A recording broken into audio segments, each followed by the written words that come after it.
Welcome to the Ari Hoffman Show on Talk Radio 570 KVI, broadcasting live from Olympia, Washington. Yes, even though they tried to deny us a press pass, we are here in the belly of the beast. At least we're with our friends on the Republican side of the aisle. Thank you very much to our friends over here for letting us broadcast from their studios. And we have so much to cover while we're down here. Just from walking the halls of this place, you have conversations that get insights that you wouldn't get from just a studio out in Seattle. So what are we doing in Olympia today?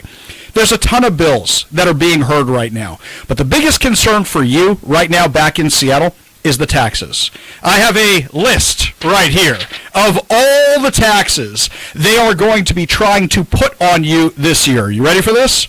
House Bill 1420, Textile Producer Tax. House Bill 1903, Statewide Energy Assistance Program, which basically means you're going to have to fund other people's energy. That's basically what it means. House Bill 2215, Climate Commitment Act, Fuel Expansion. Wait a second. When they say fuel expansion, I don't think that means more offerings for you, so it's cheaper. No, my friends. It just means higher gas and diesel prices statewide. House Bill 2271, Plastic Packaging Expansion. So, for example, it expands recycled content mandates to new plastic products, which means you got a sandwich, is it wrapped in plastic? Guess what? That's going to be more expensive. House Bill 2275, Wildfire Utility Liability Fund. So what they're doing is saying that they do such a bad job of upkeep with forest and forest management that now they want you to pay for it. Why? Because the utility companies are going to jack up your utility rates because they're putting a tax on the utility companies. House Bill 2442, Local Utility Tax Authority Expansion, authorizes counties to impose a public utility tax of up to 3%, grants additional local tax flexibility powers. House Bill 2421, the tire fee and the tire dust regulation. I kid you not. As a per tire fee tied to environmental regulation. And of course, the millionaire's tax, which is the state income tax, which is not actually just a millionaire's tax. It's going to affect every single one of you. Now, I would love to be in the House of Representatives and ask questions from lawmakers out in the wings. I would love to walk up to the Democrats and I would say, hey, you talk about affordability all the time, but there's nothing actually affordable here in Washington. But unfortunately, they have denied me a press pass today. Not our friends on the Republican side of the aisle. No. They welcomed me in with open arms. The Washington Capitol Correspondents Association. Let's back up a second and give you a few details about why this matters to you. What is the very first amendment we have, my friends? It's the freedom of speech, freedom of the press, freedom of religion. They're all built into that First Amendment. The press holds the government accountable. When you have a government-funded press or a government-controlled press, who is holding anybody accountable? Now, down here at Olympia, and this is a little inside baseball for you just to catch everybody up, just like at the White House, you have the White House Correspondents Association. Here at Olympia, you have the Washington Capitol Correspondents Association. And what happens is you go to them and you say, I'd like a press pass for the day or for the session or for whenever. And normally they say, no problem whatsoever. Well, a few years ago, they basically turned it over to one guy, and that's Jerry Cornfield from the Washington State Standard, and he's in charge of giving out the press passes.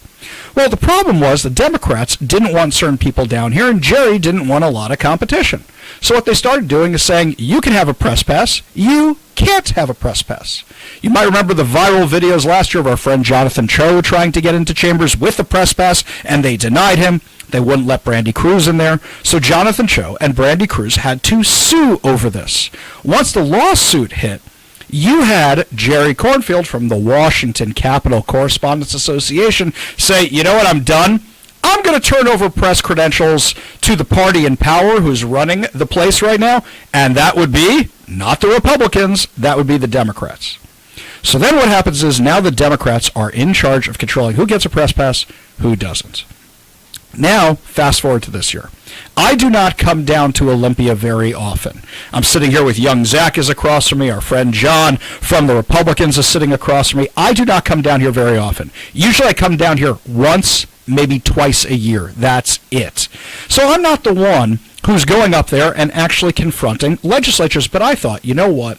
John Sackas very kindly invited us to come down here and broadcast from here. If I'm going down anyway, and it's Jewish Lobby Day, the best snacks are in the Jewish lobby, I might as well go down and broadcast and then try to get a press pass and talk to the members of the Democrat side or whoever.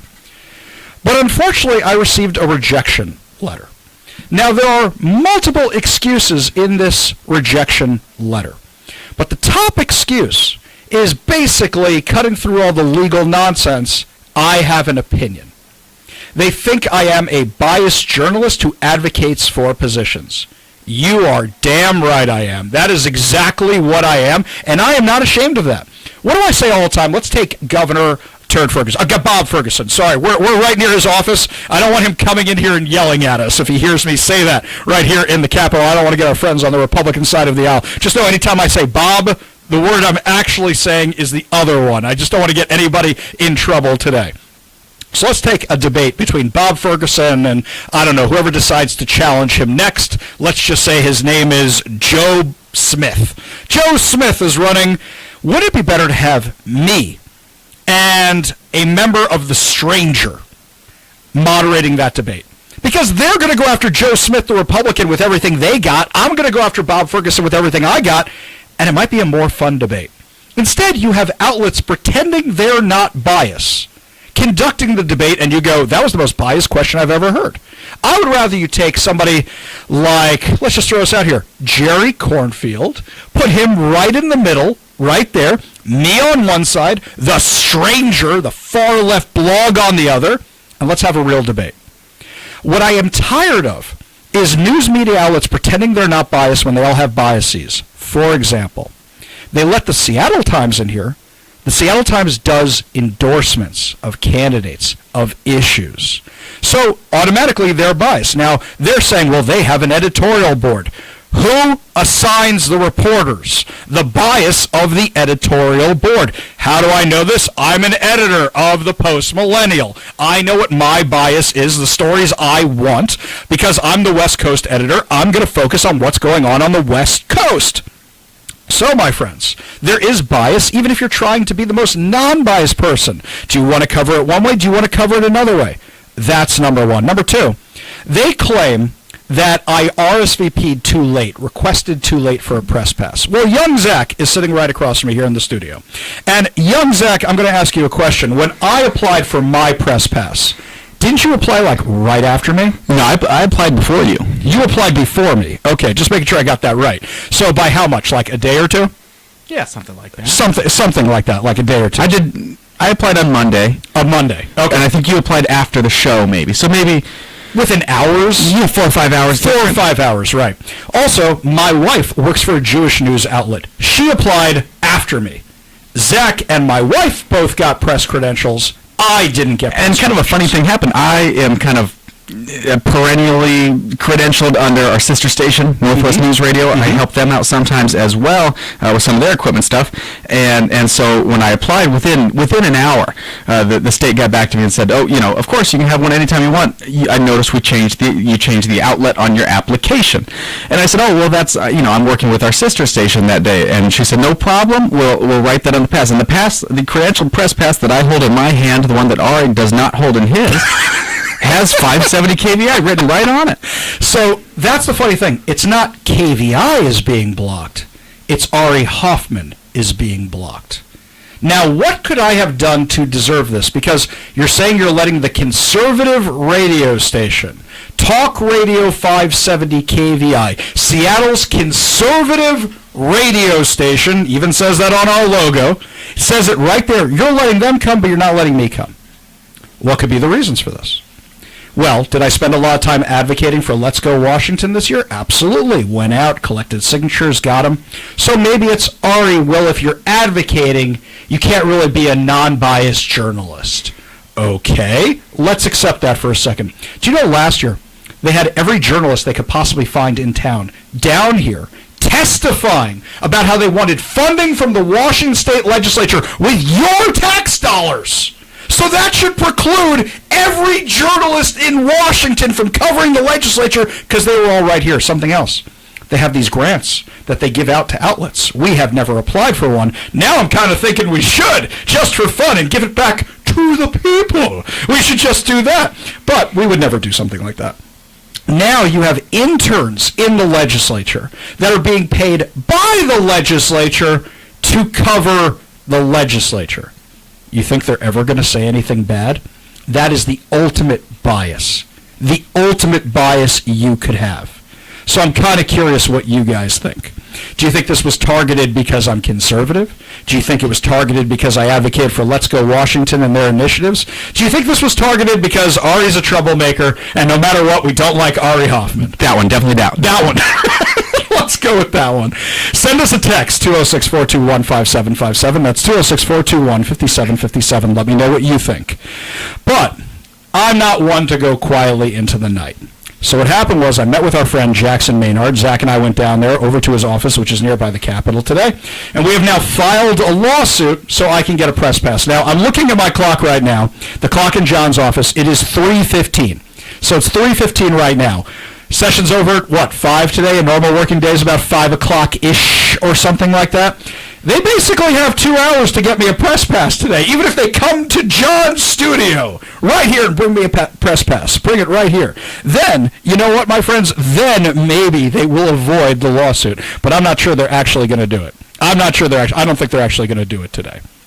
So, I want to know what you think the reason is for why my press pass was denied. And if you got one creative, text it over, 206-421-5757. In my opinion, you want to know the real reason? Because I ask the real questions. Who are the other people they denied press passes to? Brandy Cruz, Jonathan Cho last year. How many other journalists are here that ask the real questions? Now this year, you have Carleen Johnson, who's amazing from the Center Square. And shockingly enough, Chris Daniels from Como News has been all over the fraud and the Sonics. He's been all over the fraud for a while now. So they're asking the real questions. And I got to say is that what you're going to start seeing is more people like Como News, because they're the only TV outlet that's covering this stuff, getting more clicks, more hits, because people are interested in holding their elected officials accountable. And I got to say, the Olympia stuff, we cover it. We get mad about our taxes. We get mad about what they're doing to law enforcement. And there's a ton we're going to get into today, including, by the way, guys, we have the location of the next place they're releasing the sexually violent predators here in Washington, out in Kennewick, Washington. We know where it's going to be. We hold them accountable on that because the Democrats are trying to depopulate McNeil Island and send the sex offenders into your neighborhoods. We're going to make sure you know all about that. They don't want us covering it. They don't want us talking about it. They don't want us telling you about it. They don't want to hear your voice. You think I'm exaggerating? They have initiatives in Olympia that were brought to them by the people that were certified by the Secretary of State. They're supposed to take those up before any other business, and they're not taking those up. They're discounting the millions of you that have signed these initiatives. So think about that for a second, my friends. They don't want to hear from you. My fight is the fight for your voice to be heard in Olympia. We have our elected officials on the Republican side of the aisle, and they do a great job. But you know, today I had to call one Republican out on the carpet. I had to call him out and say, hey, I really don't like what you're doing with this car tab thing. That's why you have the media. That's why the First Amendment is so important. And I'm very, very blessed that I have an audience like all of you that listen to us here on the Ari Hoffman Show on Talk Radio 570 KVI. When we come back, we're going to start diving into some of these awful, awful bills, and can some of them actually be solved? Can some of them actually be fixed? Travis Couture is going to join us here in studio. You're listening to the Ari Hoffman Show on Talk Radio 570 KVI.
We are back broadcasting from the legislature itself. We are down here in Olympia, Washington, and sitting here in studio with us is the one and only Representative Travis Couture.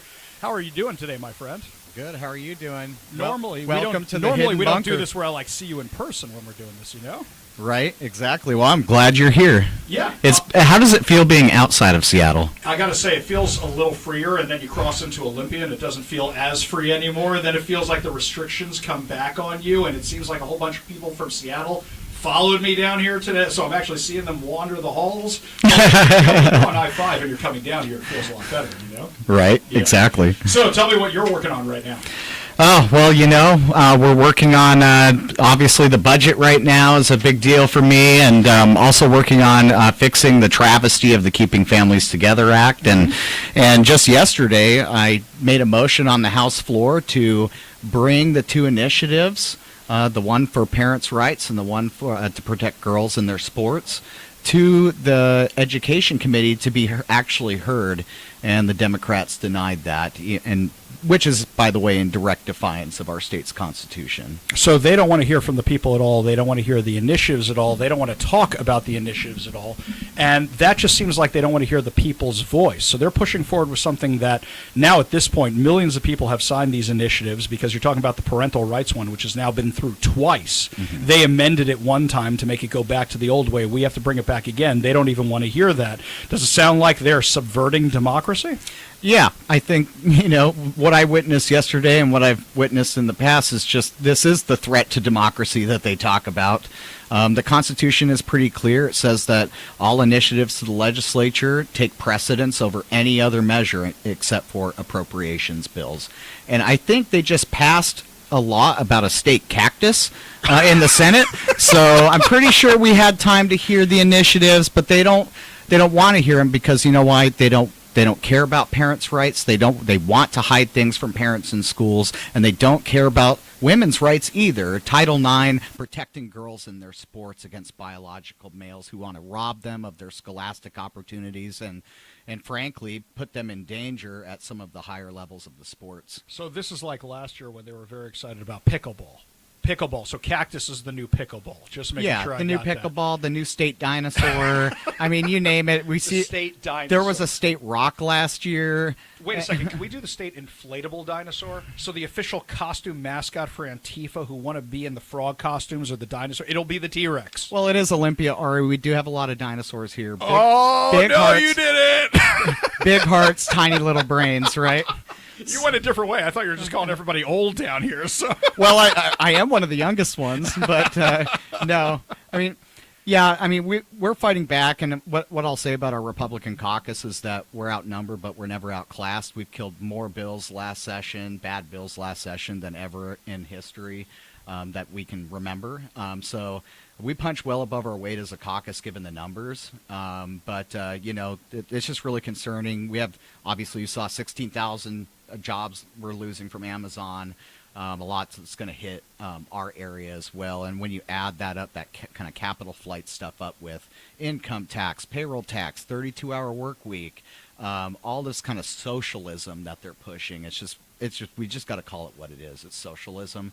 And you add that up with the cost of living and everything else that's happening here right now, and some of the overburdensome regulations.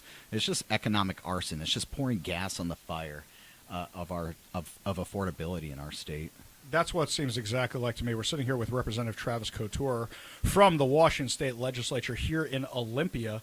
And with all those people who are now going to be leaving, what are we losing? 40 taxpayers a day, I think right now is the number, something around that time. Yeah. So now I saw yesterday, and this is something that didn't get a lot of news. Actually, one of our listeners texted this into us. Providence started laying people off.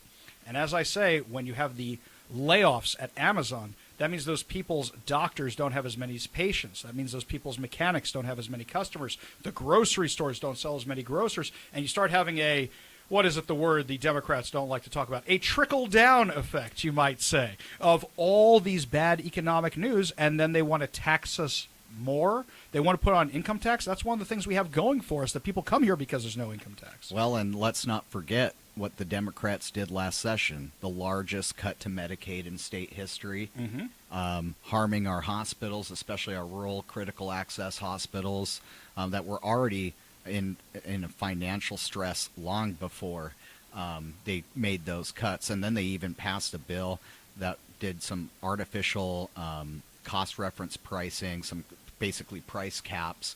And, you know, that bill alone is going to cost the average Washingtonian an extra $1,400 in their premiums, their healthcare premiums a year. Absolutely crazy. Now, something else you're working on is safety.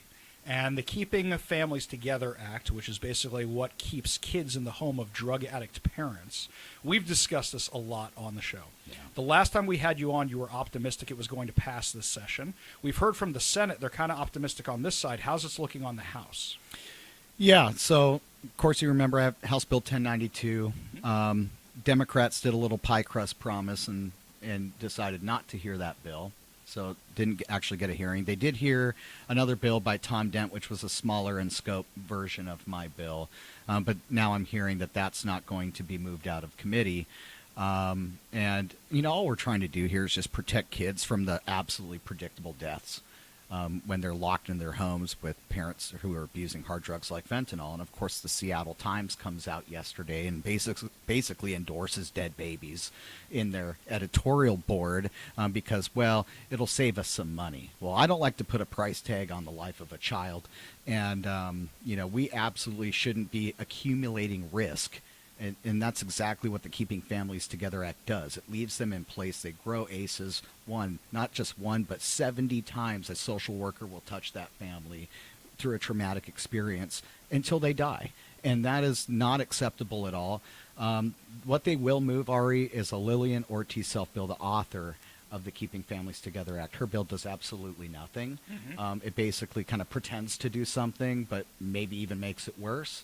And we'll have opportunities to challenge that on the House floor coming up, and that'll be our opportunity to make some real changes, because I think that as I talk to some of the Democrats around here, they've had enough of this. The writing's on the wall, and you know, that experiment has failed. And I believe that, you know, as long as everyone is, you know, honest with their word, that we could have the votes to make some significant changes despite not passing a bill. It's absolutely crazy, and I think one of the problems is that not a lot of people know about this bill or what it's doing. You've been screaming it from the rooftops. I've been screaming it from the rooftops. But the average person who lives in Washington is just going about their lives, and they don't follow what happens in the legislature. They trust us to follow what happens in the legislature. How can we take the message out to the people? Is it you writing an op-ed? Is it doing an advertising to hold the Democrats accountable? What do you think is the best way to do that? Yeah, and honestly, in the last year, we've done more of this than ever, right? I mean, it's been in the news a lot. Pretty much every news outlet, every other radio outlet, op-eds, the foster families, the foster moms especially, like Fostering Change and Keeping Kids Safe. They've been putting up billboards, paying to put up big billboards in certain areas. And so, but it just takes people to actually care that when they turn on their 5 o'clock news, that we don't want to see babies and toddlers being Narcaned in our streets. Yeah. And I will say this, Ari, that a state government that allows and stands by as babies and toddlers predictably die in their homes and the state acts in a neglectful way is a moral failure. And that moral failure means that we don't have the moral authority to do anything else if we can't protect the children who are being abused and neglected and should be under our care. Now let's bring this back to our opening segment today about me being denied a press pass to come down here. It's because the Democrats don't want to answer those questions. Hey, this amount of children have died since you put this legislation in place. And you were telling me this morning when I showed up and I was talking to you guys in caucus, you were telling me about the Seattle Times op-ed that comes out and basically says, well, it's cheaper to have less kids around, so let them die, was basically the summation of this thing. I went back and read it while in between, and I'm looking at this thing, and you're 100% right. You're not even exaggerating. That's what it says. You think the Seattle Times is going to ask the questions that I'm going to ask, that Brandy's going to ask, that Jonathan Cho is going to ask? That's why they don't want us down here. No, and they end that op-ed by shamelessly plugging for Rep. Ortiz-Self's bill. Yes, right. Which goes against things that they had previously said in the past. So it's funny how that works, right? And I mean, as far as the press pass thing, it's like, look, you have a First Amendment right, the free press, and some political body like the House of Representatives shouldn't get to pick and choose who gets to practice their First Amendment right to the freedom of the press. You should be able to get that pass. You should be able to come in. I don't even think there should be a pass. You just say you're press and you come in, right? This is a public building. This is the people's house, right? And what we've seen with the initiatives, with press passes, and of course there was the Brandy Cruz stuff and Carlene Johnson before they didn't want to give them one either last session. It's like, hey, can you stop being communist China? This is not our great leap forward here. This is a great leap backwards. We're devolving from a free society that values constitutional rights, and we're diving closer and closer to this Marxist society that wants to command and control how people interact and how we disseminate information and how we allow the public to engage in their own government. So it's wrong. And, you know, honestly, as a Republican here in the minority, we're treated like this every single day. And so it can be pretty brutal, but you got to come in and you got to be willing to fight back. Couldn't have said it better myself. Representative Travis Couture, we love having you on the show. It's even better when you're in person, when we're down here in your house. Thank you so much for joining us today. Really do appreciate it. Thanks, buddy. Always a pleasure. When we come back, my friends, a multi-million-dollar settlement against the city of Seattle for the deadly autonomous zone. You're going to find out how much they're paying, which means how much you're paying to fill that gap in their budget, because they let armed terrorists take over Seattle. A huge judgment against Seattle today. We'll have the details for you when we come back. You're listening to the Ari Hoffman Show live from Olympia, Washington on Talk Radio 570 KVI.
What's happening in the autonomous zone? Well, there's absolute lawlessness, crime, robberies, rapes, you name it. It's all gone through the roof. And as this is happening, the thing is degrading more and more and more, but the city is supplying the so-called autonomous zone with hygiene stations, with honey buckets, with new barricades to keep people out. It's nuts. It's absolutely crazy. So you have one shooting. Then you have another shooting. Then you have another shooting. Then you have another shooting. Riots, shooting, rapes, robberies, 3 weeks of insanity. Towards the very, very end, 2 teenagers were in a car going through a joyride through the autonomous zone. According to this settlement, so now I can say not allegedly, now I can say it's what actually happened to this verdict, the CHOP security, the autonomous zone security, opened fire on that vehicle. Opened fire. With AR-15s. Yeah, Democrats care about guns unless it's Antifa and BLM, who are the ones with the guns. They open fire, and in the process, they kill one of these kids, and the other one is horribly maimed for life. So, according to the lawsuit, Mays and his friend Robert West were driving around Cal Anderson Park in a Jeep when they were shot by the people who were acting as CHOP security. CHOP, right, they changed the name of the Capitol Hill Occupied protest. After being shot, according to Como News, CHOP medics. Okay, that's not. Those are people with like a CPR license. They were the Antifa activists who were inside the zone, who may have taken CPR when they were a lifeguard in high school, or maybe they took CPR as like a class senior year of high school.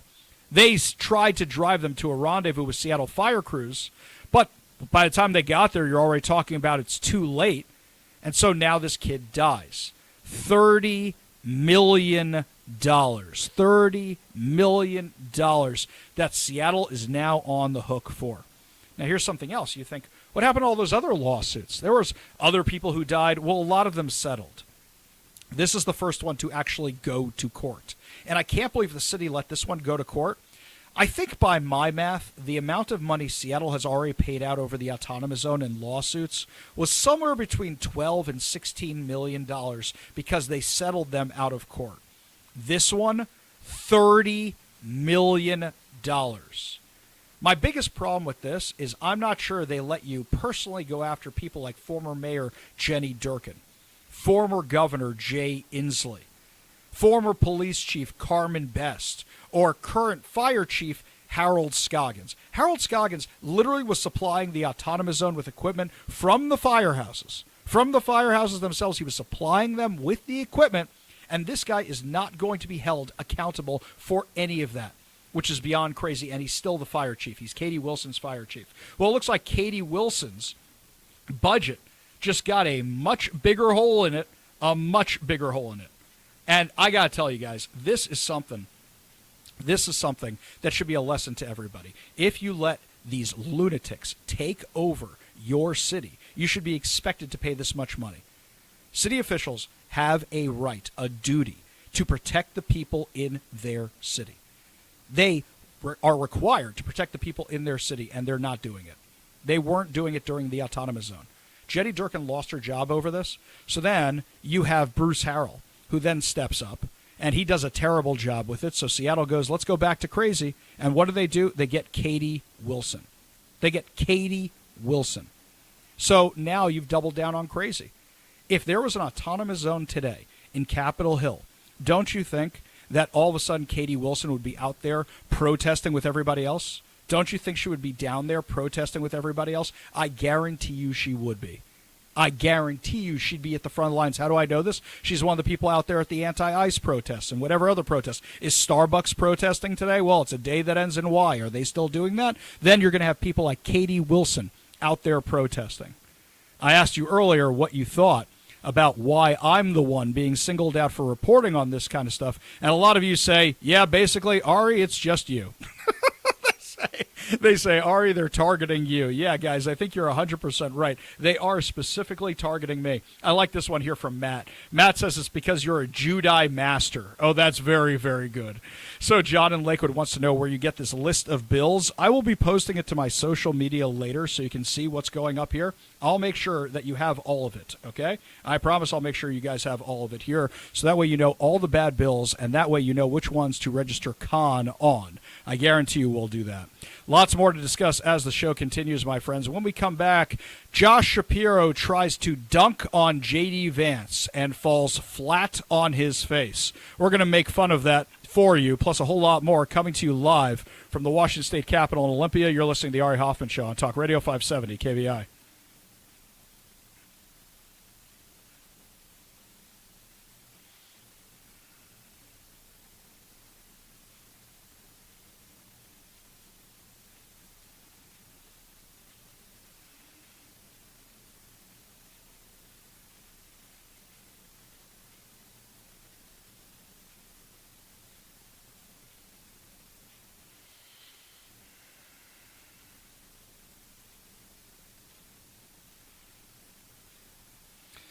Kevin, do me a favor, give me a generic intro here.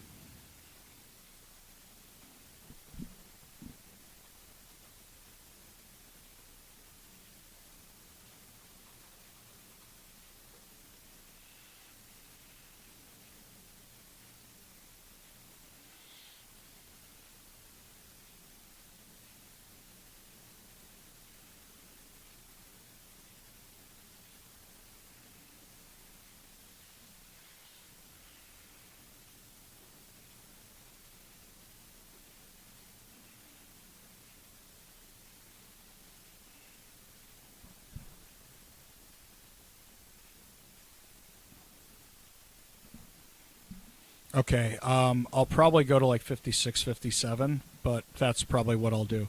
Also, 57 it is. Do me a favor, give me generic intro here because I want to tease the announcement and the other stuff.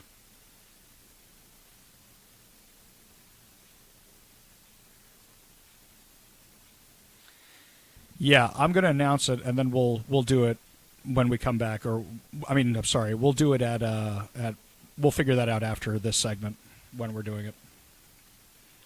You have to handle it. I'll just turn it over to you. We'll do it. Don't worry about it.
Welcome back to the Ari Hoffman Show. Just a reminder, coming up at 4:45 today. That's 4:45. We have our big, huge, giant announcement. So that's why you want to make sure you keep your radio tuned to 570 KVI. Left on your dial, always right on the issues. You can also stream us at KVI.com, download the KVI app, and, of course, subscribe on whatever your preferred podcast platform is. Also a reminder is that we are giving away tickets to see Lionel Richie and Earth, Wind, and Fire in concert at Climate Pledge Arena on August 3rd. You have to keep listening to the show to know when that's going to happen. So, what's interesting is being down here in Olympia, we see the ins and outs of what's happening here. We get to talk to people in the halls. It's very exciting. And we are down here, and there's different groups who are advocating for different things. Some we agree with, some we don't agree with. Had the cutest experience today, and I know when you think of the legislature, you don't normally think cute. But this was really adorable. So it's Jewish Lobby Day. It's when the Jewish community comes down, they lobby for things. And I'll tell you, I'm actually kind of encouraged. Normally, when the Jewish groups come down here to lobby, you go, wait a minute, that has nothing to do with Judaism. You're just repeating things out of the Democrat playbook, because you know that a lot of Jews are not conservatives like me. So what happens is, ever since October 7th, a lot of those Jews who aren't as conservative as me have been more concerned about Israel. They've been more concerned about public safety. They've been more concerned about people attacking synagogues. They've been more concerned about things like the FACE Act, so that way Don Lemon can't show up inside their congregations. So they're down here today advocating for that kind of stuff. And I'm really happy to be down here on this day. And actually, I'm walking around the Capitol campus. Young Zach and I are looking for people to interview. As I'm walking along, there's these two middle school girls, and they're holding a giant bin. And they go, "Would you like a cookie?" And I go, "Are they kosher?" And they said, "Yes, they are." "What are you here for, girls?" "Well, we're here for Jewish advocacy." It was quite adorable, really wonderful, and I got a kosher cookie out of the deal. Now, somebody who's one of the other kinds of Jews I'm talking about who doesn't agree with us politically is Governor Josh Shapiro. Governor Josh Shapiro of Pennsylvania clearly doesn't agree with me on a lot of stuff. Normally, he's pretty good on foreign policy, public safety, but this guy wants to run for president, so he's taking more of the Democrat talking points. He saw an opportunity this week. J.D. Vance posted in honor of Holocaust Remembrance Day. And he did a very nice tweet with a picture of him out at Auschwitz, how we can never forget, how we must always remember. Our vice president did not mention the Jews.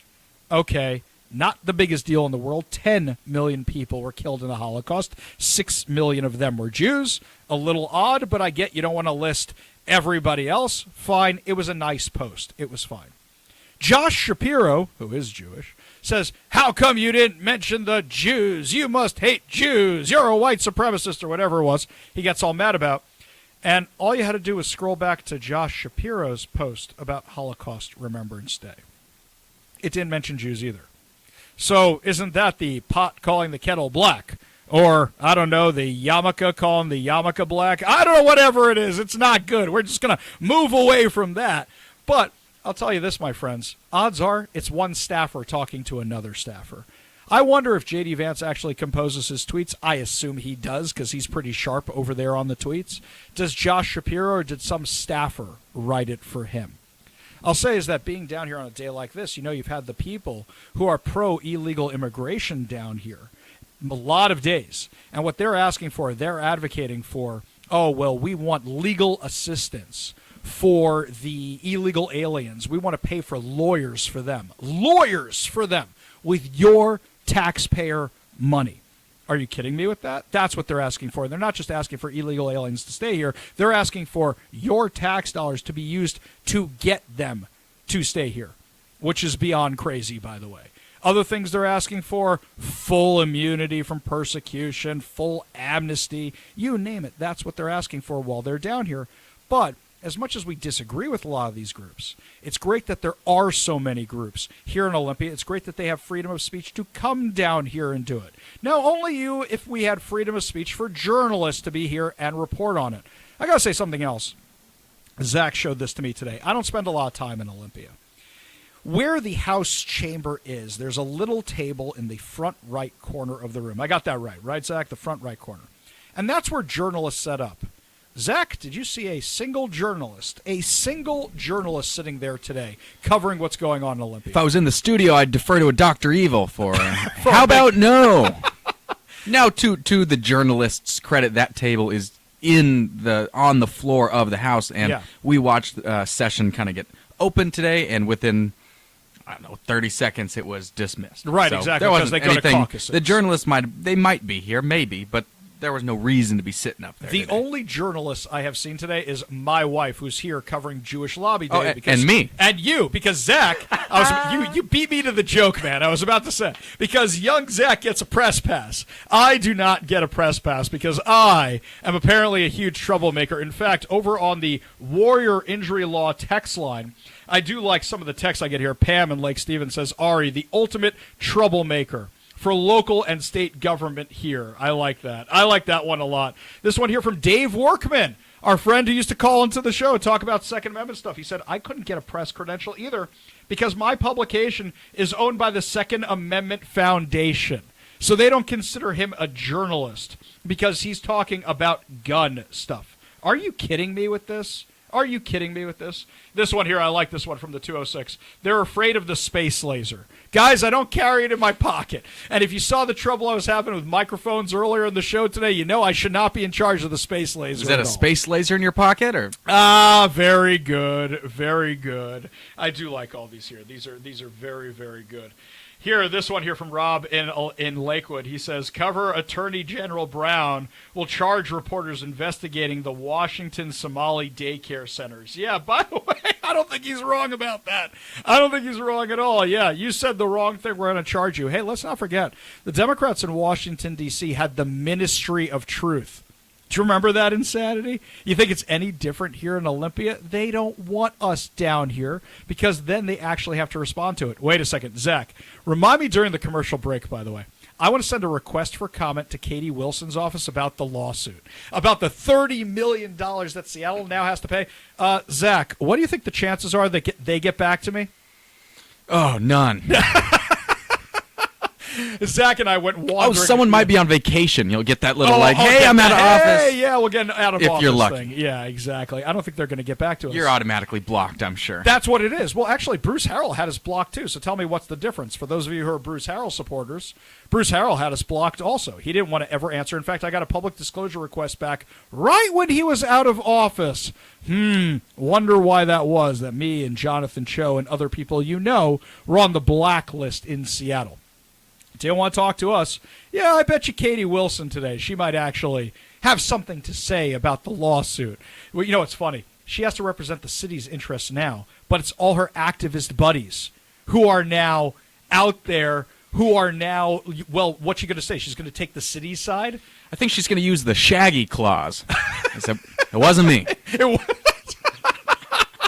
If we were back at the studio, we'd keep pushing that button. Wasn't me.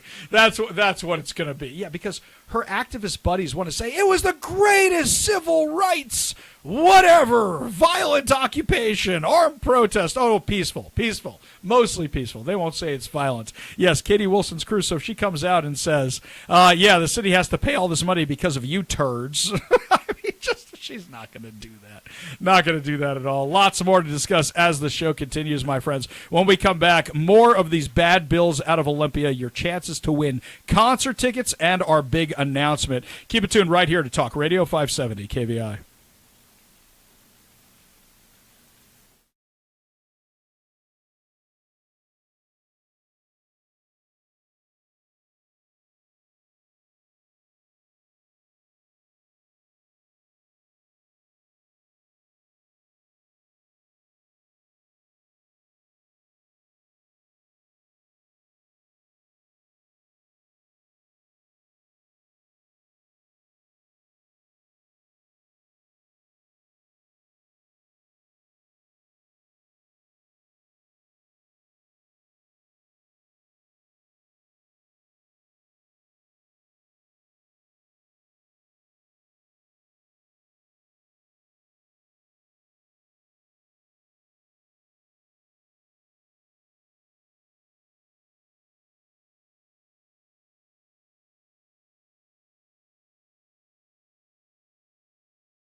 tax that will theoretically be on millionaires today, even though there's already some provisions in it that will apply to non-millionaires.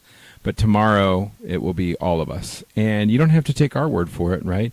Even if they tell you they won't do it, they won't keep their word. And then they'll laugh about it in your face. They'll talk about their pie crust promises and how they're willing to say one thing to get something done and then turn around and 2 years later. Wait. So you're saying the gas tax was just going to be pennies. The Climate Commitment Act was just going to amount to pennies, and yet we have some of the highest gas prices in the country. Is that what you're talking about when they say one thing and then do another? What I am saying is they will tell you what they think you need to hear to get it done, even if it means that it is opposite of the truth. Okay, yes. I don't think you can be any more blatant than that. We're talking with Representative Chris Corey about Bob Ferguson's income tax. So some of the drafts that have been circulating, I saw that some of the other outlets in town had a draft. Did you guys ask the governor, hey, we've seen this draft, and it's got a tax on the Mariners, and it's got a tax on anybody who plays the Mariners, it's got a tax on the Seahawks, and how do you ever expect to get the Sonics back if you have something like this? Yeah, it is something that other tax-heavy states have had to deal with and realize that it ends up hurting a variety of industries, this case sports, right? New York suffered through it and other states. No, we're talking with the governor. This is I'm not sure we were supposed to see a copy of it yet, but we got it last week because it's Olympia. It's like high school. A note gets passed around, and pretty soon everybody has it, right? Mm-hmm. And so we're coming at this from a couple angles, right? We're looking at how the provisions of how it's written, right? It's not written very well. It's got a lot of areas for concern for small businesses, for people who are employed by small businesses, and how that's going to come down. But just the general notion of we are going to upend 100+ years of no income tax based on, just this insatiable greed for more money, desire for more money. Right, and they won't cut anything. And every time they say they're cutting something, it's usually the essential services they claim they were taxing us for to protect. I mean, how much did they cut out of Medicaid last year? Between what we took out directly and our Fed match, it was almost $800 million. $800 million. Remember, it's okay if we do it, but if the feds look at cutting or trimming the budget, that's bad. Right. So how is any of that Donald Trump's fault? Because last time I checked, he wasn't in office when a lot of this started. Yeah, so we left town before H.R. 1 was even passed. And, I mean, again, all these fundamental problems existed before Donald Trump. And unfortunately, we are not solving the core problems to make sure that this won't continue. So you're going to have this sort of sky is falling every year because there's just no budget discipline. Right. Now, I want to remind everybody, if you want to fight back against these taxes, you call 1-800-562-6000. That's 1-800-562-6000. And then you can weigh in on, and if you want to promote these taxes, you can do it either way. I want to make sure I'm adhering to all ethics things while we're here. Yeah. But you call 1-800-562-6000. And you can weigh in on these. Now, I'm looking at this. John gave me a list of all these other taxes. Textile producer tax, statewide energy assistance program, which means they're taxing you to pay for other people's utilities. Climate Commitment Act, fuel expansion. So the billions of dollars they got from that isn't enough. They're going to do more. Plastic packaging expansion. That's one of my personal favorites, which means everything you buy is going to get more expensive. Wildfire utility liability fund, which means they're going to tax you through your utility company. Utility bill assistance mandate, local utility tax authority expansion, tire fee, tire dust regulation, which means your tires get more expensive. Did we miss anything? How much more is there? There will be more coming. I have yet to see any of that supposed tax relief. Yeah. I think that if I had a song for this session, it would be, oh my God, I'm blanking on his name, but in the midnight hour, she cried more. And with a rebel yell. I'm not going to, I like literally. Billy Idol. Yeah.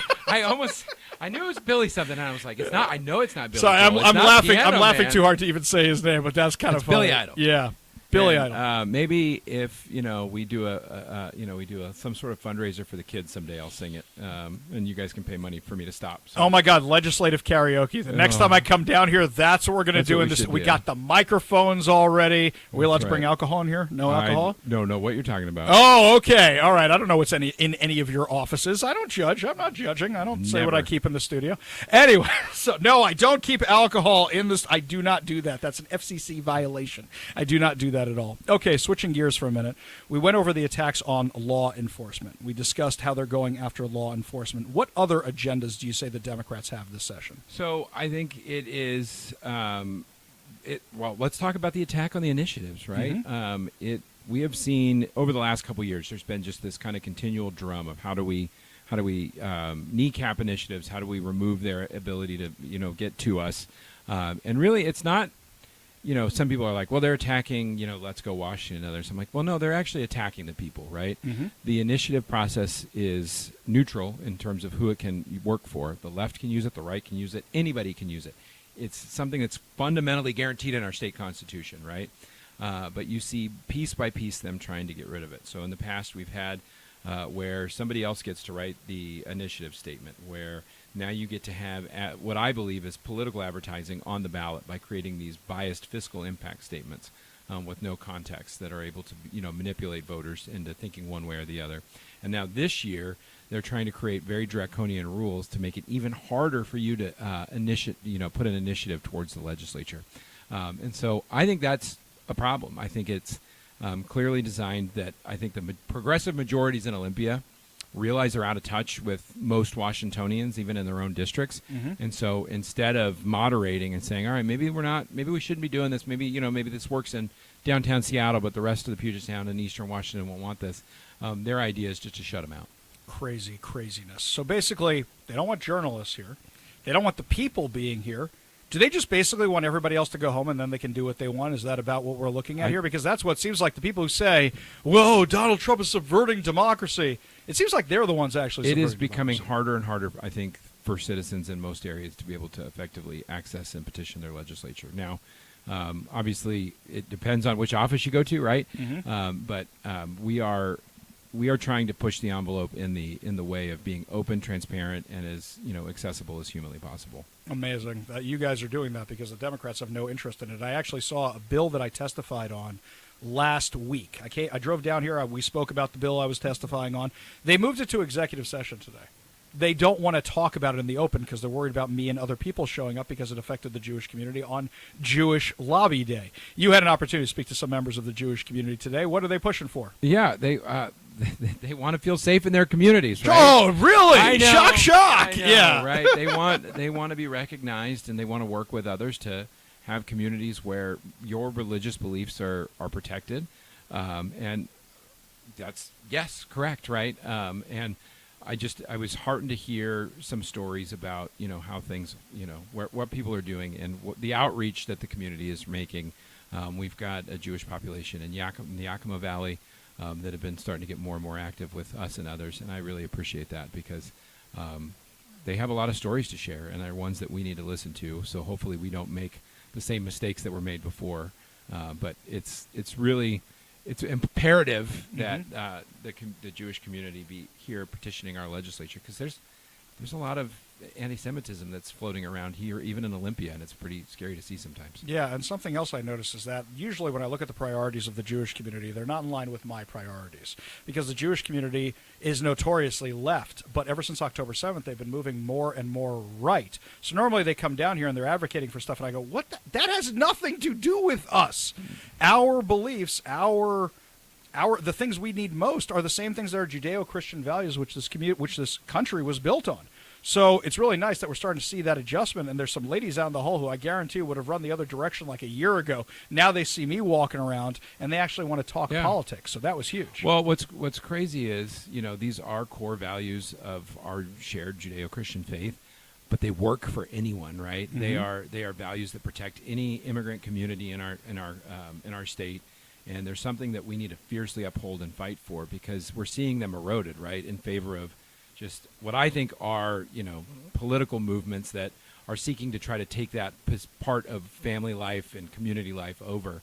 And it will have negative effects on our families, our communities, and our state. Yeah, I completely agree. Representative Chris Corey, thank you so much for joining us today, my man. It's so good to see you in person. Normally we do this over the phone. I know. Now I got somebody to talk to. I need to get down to the studio at some point, because I hear you've got a pretty good view. The next time you come down, the word has spread about our view. Yes, the next time you're in town, come on down. We'll go for drinks at the Mets Bar. There is a Mets Bar across the street from the studio. Yes, I was shocked by it. I walk in one time. Is it not open after late September? Oh, no! Says the Mariners fan, know, right? I know. Okay, yeah. How many of these rings you guys got?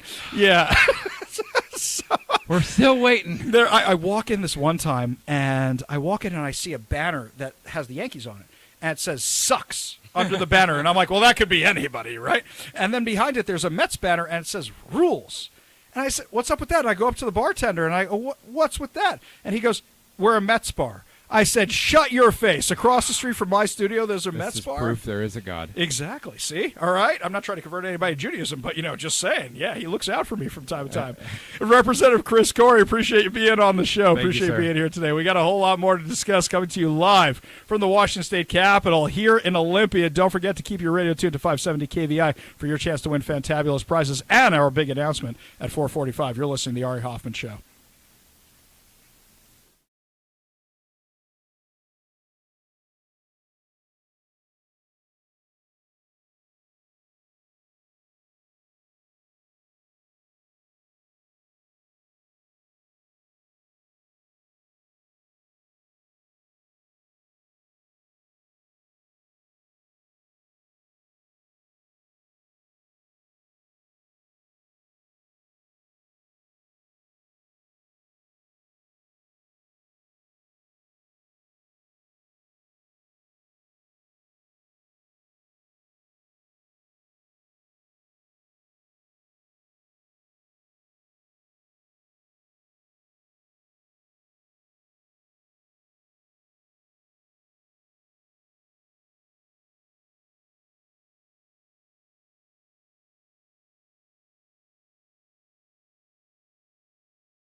Welcome back to the Ari Hoffman Show. We are broadcasting from our state capital here in Olympia, Washington, checking out all the ins and outs. And you know that the left is completely obsessed with climate policy, right? Climate policy is something they're big on. You're going to love this one, guys, that they now are rolling out in King County electric buses.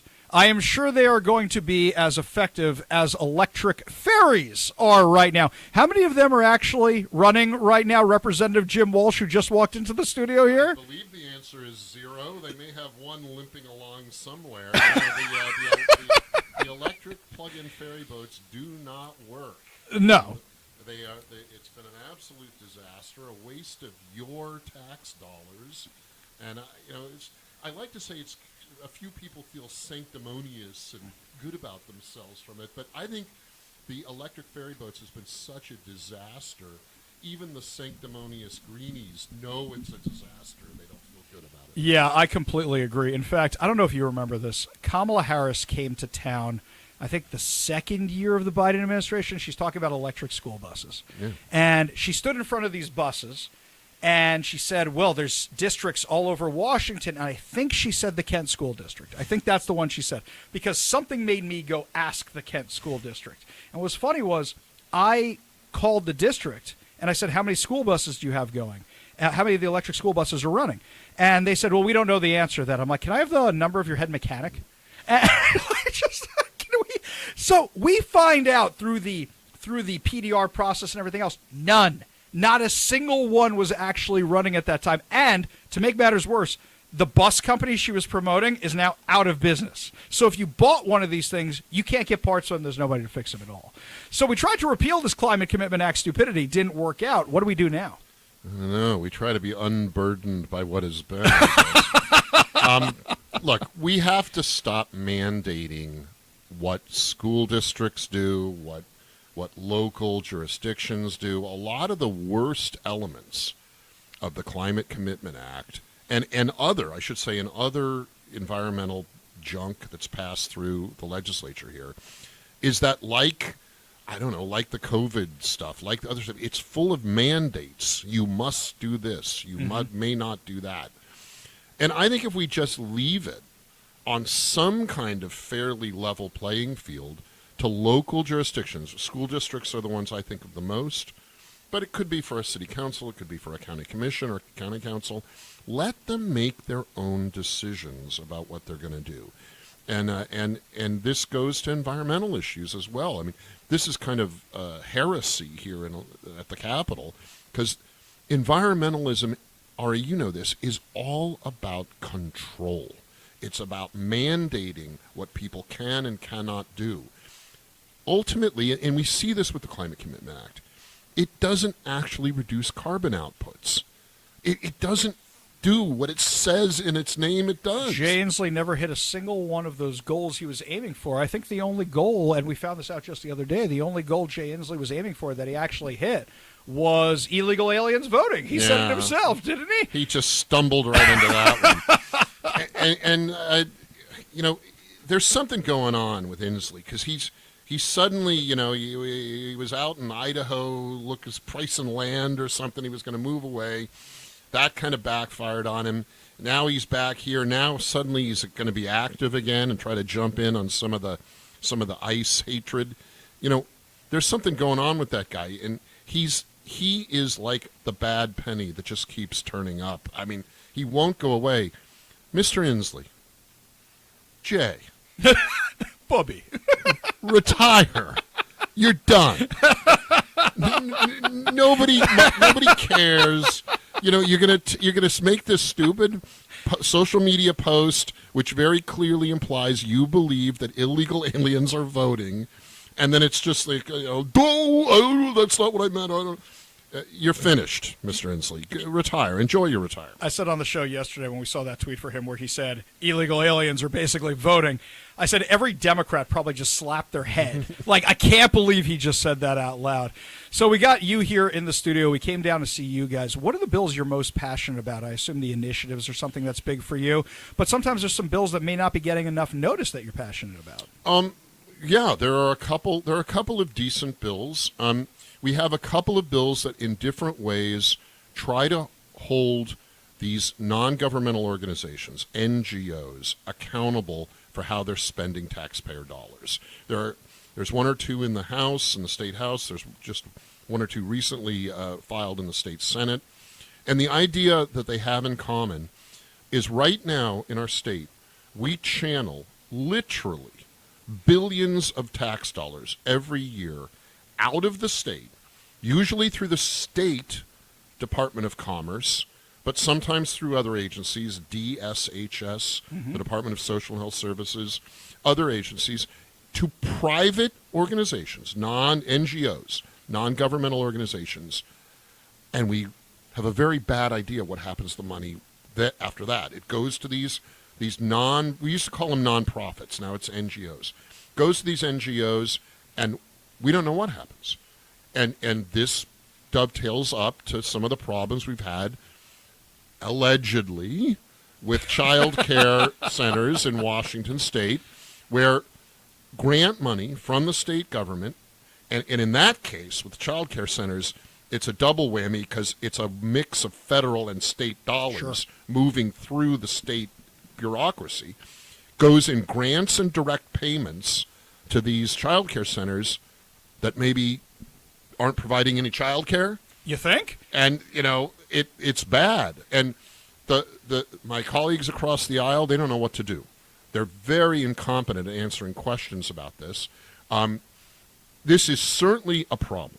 We have circumstantial evidence of it. We have limited, causal evidence of it. Money is being sent to these child care centers.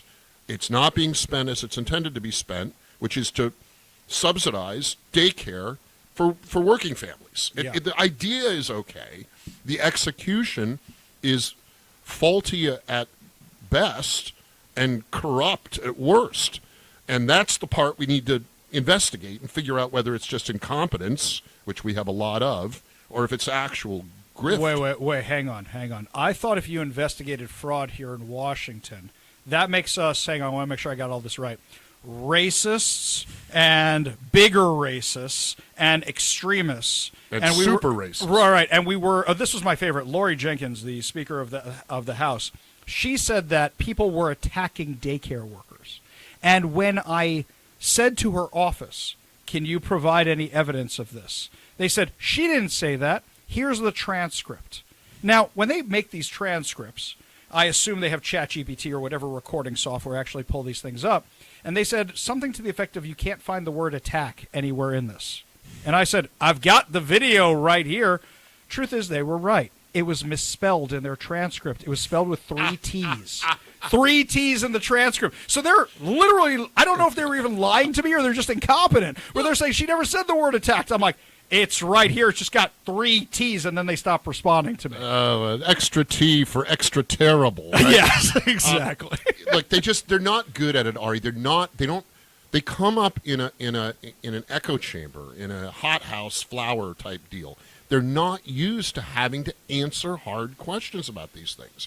And the daycare, and most of those dollars, like I said, combination of federal and state, flows primarily in that case through the Department of Social and Health Services, DSHS. Direct grant payments to these maybe fraudulent, phony child care centers, whatever. We're still investigating it, figured out, yeah, I'm a racist, whatever, who cares? But it's not just the child care centers. We've got these phantom organizations in adult homes, in adult group homes. We've got them in low-income housing projects.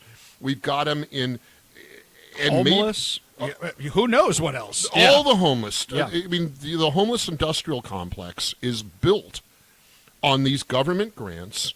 And the other thing we need to get better at, aside from holding these NGOs, the nonprofits, now we call them NGOs, accountable, making them report, there needs to be, like if you run for office, when I run for the legislature, I've got to file all this information with the Public Disclosure Commission, PDC. Got to file how much money I raise, how much money and how I spend it. If it came from Somali daycares. which we found. Which we have found, yeah. But there's no analogous reporting for these NGOs. Now, the way we got the Somali daycares making political contributions was from the PDC to politicians.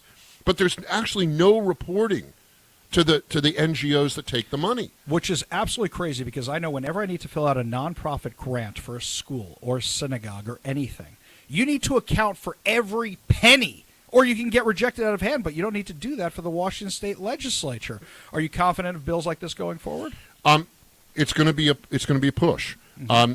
I'm not sure we can get them this session, but this would make a great initiative project. Now, I can't talk about substantive initiatives here, but process-wise, just talking about the process of initiatives, when a public policy point is difficult to get through the legislative process like this, the initiative process exists for the people to take charge of the issue and to address the concern directly. So this is a kind of situation where this might be appropriate to that remedy. And people who want to step up, I remind everybody that we always give you the phone number for the Washington State Legislature. So if you want to make sure that there is accountability, here's what you do. You don't even need the bill number, my friends. You call the Washington State Hotline, 1-800-562-6000. There's 1-800-562-6000, and say you want the bill. You want to register as pro for the bill that has accountability for these non-governmental agencies. It's bill number? 2509. 2509. Is one, and in the Senate, I hope I got these numbers right, it was 6205, I believe, in the Senate. If I'm off by a digit on the numbers, the sponsor in the State House is Travis Couture, and the sponsor in the State Senate was Senator John Braun. Representative Jim Walsh, thank you so much for joining us today. Really do appreciate it. When we come back, my friends, our big announcement and your chance to win tickets. We'll give you all the details when we come back. You're listening to the Ari Hoffman Show on Talk Radio 570 KVI.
Welcome to the Ari Hoffman Show on Talk Radio 570 KVI, broadcasting live from Washington State Capitol here in Olympia, giving you all the details of what's going on here. You want to be part of the show, you text us at 206-421-5757. That's 206-421-5757. Don't forget, coming up this hour, another chance to win fantabulous prizes, but more on that later, because right now, as I'm sitting here in Olympia, we got breaking news out of Seattle. First, earlier today, City of Seattle has to pay out $30 million because they were found liable in the deadly autonomous zone. Can we just take a minute here and say that now Seattle is liable for the death of a black teen because they were fighting for social justice? Can we all look at the irony of that for a minute? That's crazy. Absolutely crazy. But now we have more breaking news out of Seattle. Are you ready for this one? Here we go. Seattle Socialist Mayor Katie Wilson has announced, quote, her initial steps to address federal immigration enforcement activities. So, rather than dealing with the budget, rather than dealing with affordability, rather than dealing with the homeless, how she's going to go head-to-head with ICE. This is one of the craziest things I have ever seen. She is going to direct the Seattle Police Department to investigate, verify, and document ICE activity. Stop. Full stop right there. You don't have enough cops to investigate crime. How do you plan on investigating this? You're going to investigate the federal government? Let's just start there. Second of all, you think cops are going to waste their time doing this? Third of all, do they have to follow her orders? I know she's the executive, but weren't you the one who's saying if an order is unlawful, don't follow it? Isn't that what the Democrats are all big on? I kind of wonder if the Seattle police are going to be actually listening to this. Wait a second. So if a teacher at Roosevelt High School sees a post from a kid on the yearbook club, there's ICE in the parking lot. Now you got to send Seattle Police Department to go deal with it? We don't have enough crime problems. That's what you're going to deal with? 2, mandate SPD's verified information is shared with community partners. So now you're going to take the information collected by the Seattle Police Department and you're going to share it with radical activists?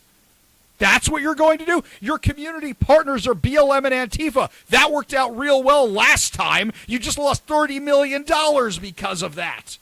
We're going to do that again? 3, prohibit ICE from staging operations on city property.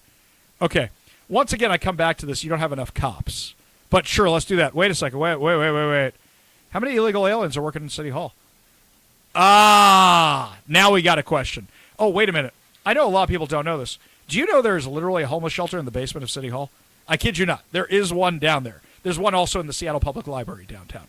So who's in our homeless industrial complex? Why would you need to prohibit the activity unless it's just pure virtue signaling, which I wouldn't put past you either? Invest $4 million to support immigrant communities. We don't have $4 million. Are you going to tax us for the $4 million? We don't have $30 million. Right. we have $30 million less to pay for your $4 million now, so I don't think you're going to be... You know what she means for this? She doesn't say it, but I guarantee you this is what's going to be. Pay for legal bills, right?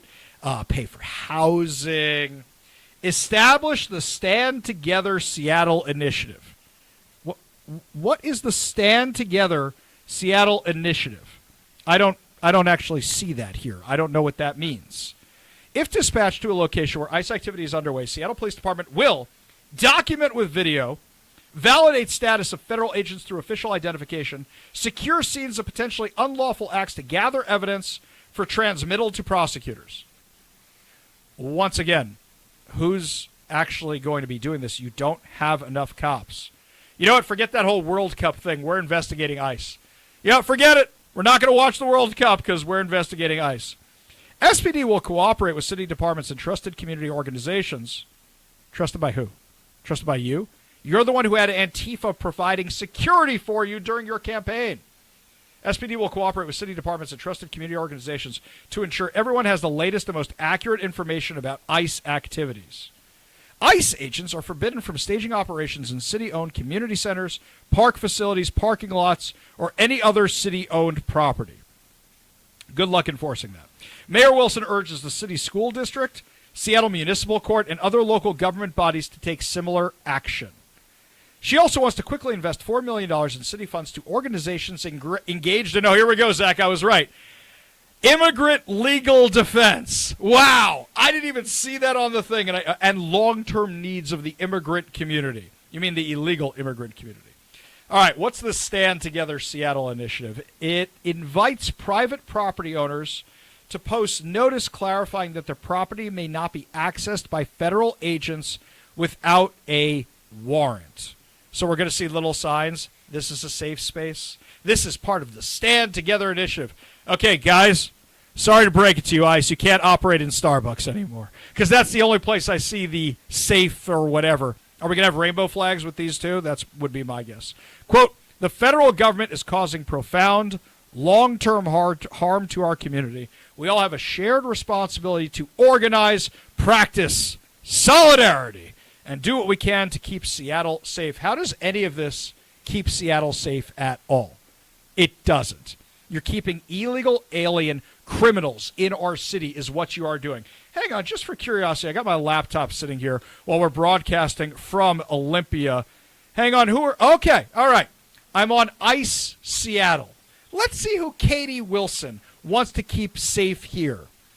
ICE ERO Seattle recently detained Osmar Lovania Bermudez, a criminally illegal alien from Cuba, to ensure a 2008 removal order is followed through. Don't tell me.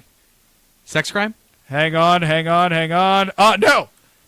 This one's assault and drug dealing. Oh, you're so close, Zach. Hang on. We have assault, identity theft, possession of methamphetamine, 4 charges of robbery, and felony possession of a wedding. Hang on. We're going to do this again. Ready? ICE ERO Seattle arrested Ruben Marcielo Lewis, 23, a criminal alien from Mexico who has a pending charge for... Is it sex crime? No, it's not. It's assault in Ferndale. Now I look like a bad guy. Well, hang on. We're going to get it right eventually. We're just going to go down the list here. Okay, ready? Here we go. ICE ERO Seattle took custody of a convicted felon, Sergio Daniel Velasquez Perpuli, 32, a criminal alien from Mexico at the Coyote Ridge Correction Center, where he was serving time for... Sex crime? No. It was for manufacturing and delivering drugs. Excellent. Okay, hang on. Let's just see here. All right, here we go, Zach. This one's for you. Are you ready? ICE ERO Seattle arrested Oren Sayasang, a 51-year-old illegal alien from Laos who has a felony conviction for? Drug possession. No! This one's for rape. You had it on this one. It says rapist detained, sentenced to 50 months in prison. Okay, you get one more chance here, Zach. You got one more chance here, okay? Fugitive aliens can't hide here, it says. ICE ERO Seattle arrested Jesus Francisco Moreno Sanchez, an illegal alien from Mexico who has an active warrant in his home country for attempted... It's too many names. I don't trust him. Sex crime. No! Homicide! Homicide, Zach. You were doing so terribly. But yes, nice try. This is who Katie Wilson wants to protect. Hang on, Zach. I'm giving you one more chance. One more chance here, okay? One more. You're going to get it right this time. I still think we need music to introduce these guys like an NFL... like the defense coming out on the team. I think we should do American Gladiators, right? Da da da da da da da da da da da da da da da ba ba ba ba ba ba. ICE ERO Seattle. You know a lot of that. I love American Gladiators. I love that stupid show. It was great. ICE ERO Seattle arrested Eduardo Salgado Martinez, a 45-year-old illegal alien from Mexico who is convicted felon for sex crimes. Sex crimes against a child. Oh. Yes. All right. First degree in Benton County, Washington. Holy cow. Oh wait, here we go, Zach. This is the one you've been waiting for. I've not been waiting for any of this. Okay. ERO Seattle arrested criminal alien Anel Hessian. Not going to be in this country for much longer. 51 years old from Sri Lanka who had a record of felony convictions including... Sex crimes? Sex crimes! In fact, rape, sex abuse, second degree, sex abuse, first degree. I just noticed patterns. That's all I'm saying. He was sentenced to a total of 75 months by the Oregon Department of Corrections. This is who Katie Wilson wants to spend the time protecting. She wants to send ICE to stop you from deporting all the drug dealers, the murderers, and the people who are guilty of... Sex crimes. Sex crimes! from Seattle. This is what she wants to do. It's crazy. It's absolutely crazy. And I guarantee you, if I went over on the activist social media accounts right now, if I went over there, you'd see them celebrating this. Isn't this bold? Isn't she visionary? And I come back to the fact, so you're basically weaponizing the Seattle Police Department against ICE. That's really what you're doing? You want the Seattle Police Department to go head-to-head with ICE.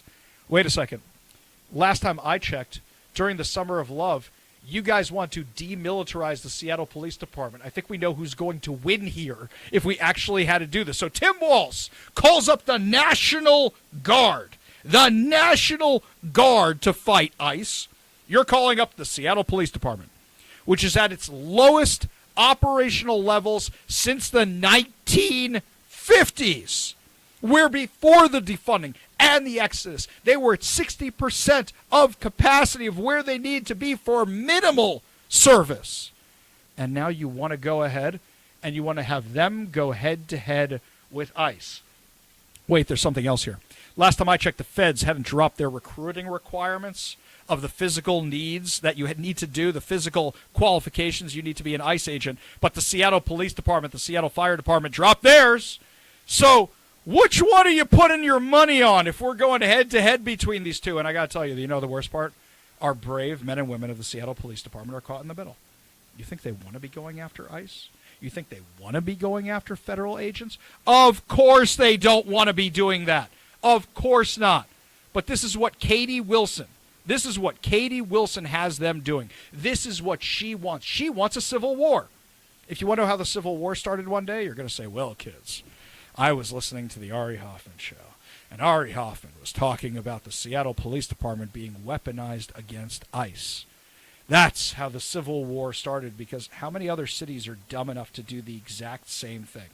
I actually think that this is something, if you're worried about a civil war, this is how it starts.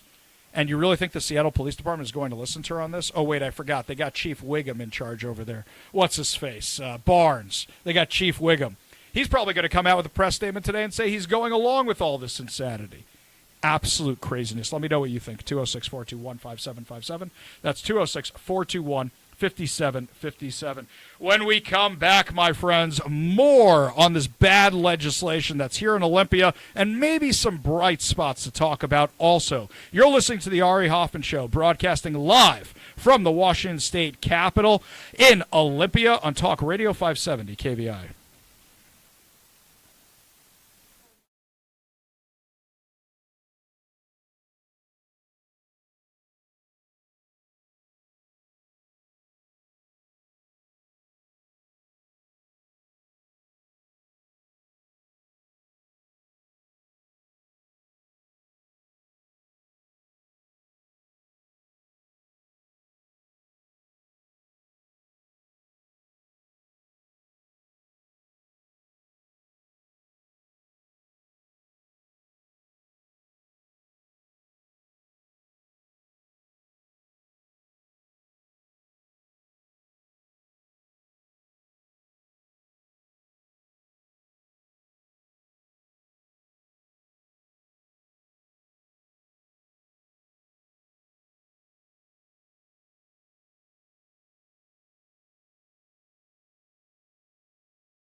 the platform she has been, spouting off on social media. But, I mean, look what's happening here in Olympia. You have legislation that was introduced by House Democrats that would reduce sentences for drug crimes, gang crimes, drug crimes around like school zones. 2 years ago, they eliminated all the LFOs, the legal financial obligations for victims. So if you commit a crime like, let's just say, rape or a sex crime, you don't have to pay any penalties if you just raise your hand and say, I'm indigent. And so it's just a pattern with not only Katie, but her party, that they're choosing criminals over victims.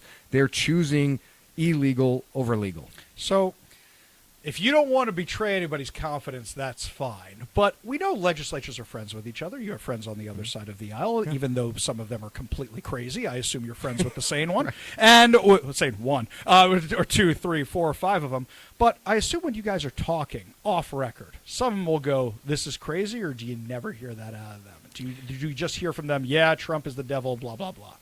Well, you hear both, but what you're hearing more and more of, especially as Democrats, have this generational majority, and it's a large majority, is that they don't want to step out because the party has a really big hammer.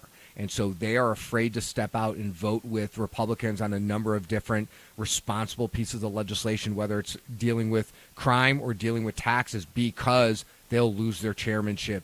They'll get punished. They'll get primaried, and we even saw that in the last couple cycles. Oh, give us the hot goss. Let's talk about there some of it that is. stuff. Right. We can't talk about campaigning in here, Right. but what I did notice was last year, Bob Ferguson comes out with this bipartisan message. His first big speech, he's going to be all bipartisan. He's going to be fiscally responsible. And then it seemed like the Democrats freaked out. All of a sudden, his staffers are in trouble, and the next thing you know, he's back to being the Bob Ferguson we all expected him to be. I assume that was the party's big hammer doing its thing. Well, it seems like it, right? Because, Republicans were standing up and thanking him for talking about things like having state agencies become customer service and how we need to reduce regulations and spend within our means. And we were all excited saying, let's see if that actually happens. Unfortunately, then when Senate and House Democrats and their leadership go meet with him, it's a different tune. And we saw the largest tax increase in state history. Agencies are still a disaster in so many ways. I mean, over-regulating. We see the liability issues. Nothing's changed. It's just getting worse. Yeah. So tell us about the initiatives, because people are trying to take matters into their own hands in a good way through the elective process, through the initiative process. And they're stepping up, and we've got 2 initiatives, but the Democrats refuse to hear them. Are they that confident, or are they that afraid? Because as I see it, they don't want to go on record against them, having voted for one of them already. They know it's unpopular to be against these citizen initiatives.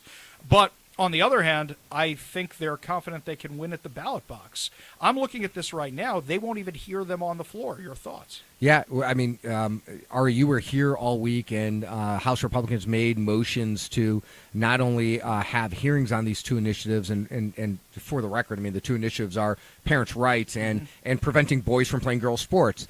And they did not. They refused to hold hearings.